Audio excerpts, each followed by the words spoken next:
আসসালামু আলাইকুম সুপ্রিয় ষষ্ঠ শ্রেণীর শিক্ষার্থী। জেপি ম্যাথকের আমাদের আজকের ক্লাস অনুশীলনী 2.2 এর 1 নম্বর প্রশ্নের সমাধান। তো দেখো 1 নম্বর বলা আছে শতকরায় প্রকাশ করো। তোমার প্রথমেই ক নম্বর দিয়ে শুরু করি। 1 নম্বর ক 3/4। আমরা যখন শতকরায় প্রকাশ করব তখন আমাদের কিন্তু হরের সাথে বা হর 100 হতে হবে, তাহলে সেটাকে আমরা শতকরায় প্রকাশ করতে পারবো। এই জন্য আমরা লব এবং হরের সাথে 100 দ্বারা গুণ করব।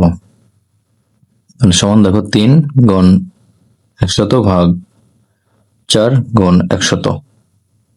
তাহলে এখানে আমরা যদি কাটাকাটি করি 4 দ্বারা 100 কাটলে 25 হবে। তাহলে সমান এখানে এখানে কিন্তু যদিও কাটাকাটি করা যাবে কিন্তু এটা কাটা যাবে না, কারণ আমাদের হর 100 রাখতে হবে শতকরায় প্রকাশ করার জন্য। তো এই জন্য এখানে এখন 3 এবং 25 গুণ করলে হবে 75 ভাগ 100। তাহলে এখানে আমরা লিখতে পারি 75%। এখন খ নাম্বার দেখো খ নম্বর দেওয়া আছে 7/15। তাহলে আমরা একইভাবে লব এবং হরের সাথে 100 গুণ করব।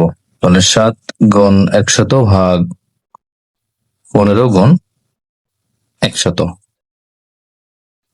তাহলে আমরা এখান থেকে দেখো এই দুটি সংখ্যা আমরা কাটার চেষ্টা করবো। 15 এই সংখ্যাটিকে কাটার চেষ্টা করব। তাহলে 15 দ্বারা 100 কিন্তু ভাগ যায় না, তো আমরা এটাকে 5 দ্বারা ভাগ করে দিব। 5 দ্বারা ভাগ করলে 3 হবে, আর 100কে 5 দ্বারা ভাগ করলে হবে 20। এখন 3 দ্বারা কিন্তু কোনো সংখ্যায় বিভাজ্য নয়, এক্ষেত্রে আমরা এখানে লিখব সমান 7 এবং 20 গুণ করলে 140। তাহলে 140 ভাগ 3। তাহলে আমরা এই সংখ্যাটিকে আমরা পূর্ণ ভাঙ্গি লিখবো, অর্থাৎ আমরা ভাগ করে লিখবো। এখান থেকে 3 দ্বারা 140কে ভাগ। তাহলে এখানে দেখো আমরা যদি এই দুটি সংখ্যার মধ্যে দিই তাহলে 4 বার যাবে, তাহলে 3 4 12 হবে, অবশিষ্ট 2, এবার 0 নামবে। তাহলে এবার 3 20-এর মধ্যে এখানে আসবে 6 বার, তাহলে 6 বার গেলে এখানে হবে 18। হ্যাঁ, এবার বিয়োগ করলে হবে 2। তাহলে এই সংখ্যাটি দাঁড়াচ্ছে 46/2/3। তাহলে আমরা এই সংখ্যাটিকে আমরা এইভাবে পূর্ণ আকারে লিখবো, সমান 46/2/3%। এটা অ্যান্সার। এখন গ নাম্বার। তাহলে এবার দেখো গ নাম্বার আছে 4/5। তাহলে আমরা গুণ করবো 100 দ্বারা। 4 গুণ 100 ভাগ 5 গুণ 100। তাহলে 5 দ্বারা 100কে ভাগ করলে হবে 20। তাহলে এখানে 20 এবং 4 গুণ করলে 80, আর এখানে 100 থাকার কারণে এটা পার্সেন্ট, অর্থাৎ শতকরা প্রকাশ 80%। এটা অ্যান্সার। এবার ঘ নম্বর আছে 2/6/25। তো আমরা এটাকে প্রথমেই পূর্ণ ভাঙাবো। তাহলে 25 এবং 2 গুণ করলে হবে 50। 50-এর সাথে 6 যোগ করলে হবে 56। তাহলে এটা সংখ্যাটি হবে 56/25। তাহলে এবার আমরা 100 দ্বারা গুণ করবো লব এবং হরকে।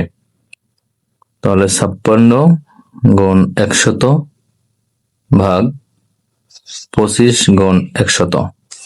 তাহলে 25 দ্বারা 100কে ভাগ করে 4। 4 এবং 56 এই দুইটা সংখ্যা গুণ করলে 4 50 200, 4 24 224। তাহলে 224%। এটা অ্যান্সার। তো দেখো এবারে ও নাম্বার। 1 নাম্বার ও 0.25। তো আমরা এটাকে ভগ্নাংশ আকারে লিখবো। তাহলে এখানে ভগ্নাংশ আকারে লিখলে আমরা দেখো এভাবে আমরা দশমিক বিন্দু এভাবে কাটবো। দশমিক কাটার জন্য একটা 1 লিখতে হয়, আর দুইটা সংখ্যার কারণে দুইটা শূন্য লিখতে হয়। তাহলে এবার আমাদের এখানে পূর্ণ সংখ্যা আসলো 25/100। তাহলে এখানে কিন্তু আমাদের নিচে দেখো 100 আছে, এজন্য আমরা এখানে কিন্তু আর 100 আমাদের গুণ দিতে হবে না, এজন্য আমরা এখান থেকে সরাসরি লিখতে পারি সমান 25%। তো এবার দেখো 1-এর চ নাম্বার 0.65। তাহলে এই সংখ্যাটিকে আমরা যদি পূর্ণ আকারে লিখি আমরা এভাবে লিখবো যে 0.65 এখানে আমরা ভাগ চিহ্ন দিই, এখানে দশমিক কাটার জন্য 1 আর দুটা সংখ্যার জন্য দুটা 0। তাহলে এখানে সরাসরি দেখো 100 দ্বারা ভাগ আছে, তাহলে এখানে আমরা লিখতে পারি 65% অ্যান্সার। আমরা 100 দ্বারা ভাগ করার ক্ষেত্রে কিন্তু পার্সেন্ট অর্থাৎ শতকরা নিচ্ছি। এবারে 6 নাম্বার। তো দেখো 6,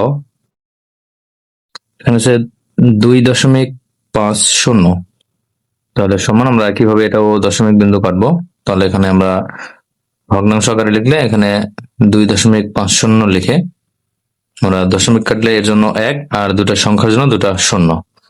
তাহলে উপরে পূর্ণ সংখ্যা হলো কত? 250।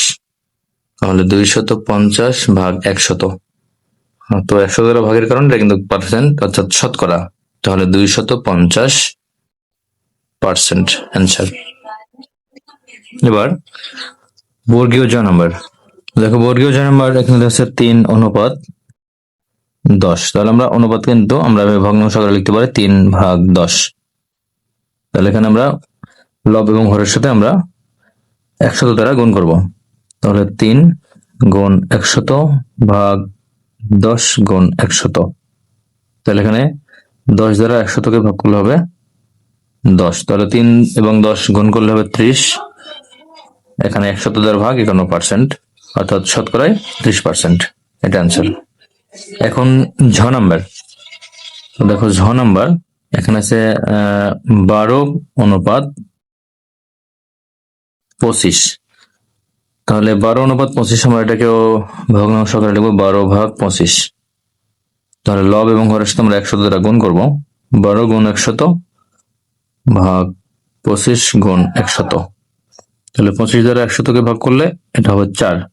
4 এবং 12 গুণ করলে হবে 48। তাহলে 48 ভাগ 100 হবে। তাহলে আমরা এখান থেকে লিখতে পারি 48% অ্যান্সার। আজ এ পর্যন্তই, ধন্যবাদ।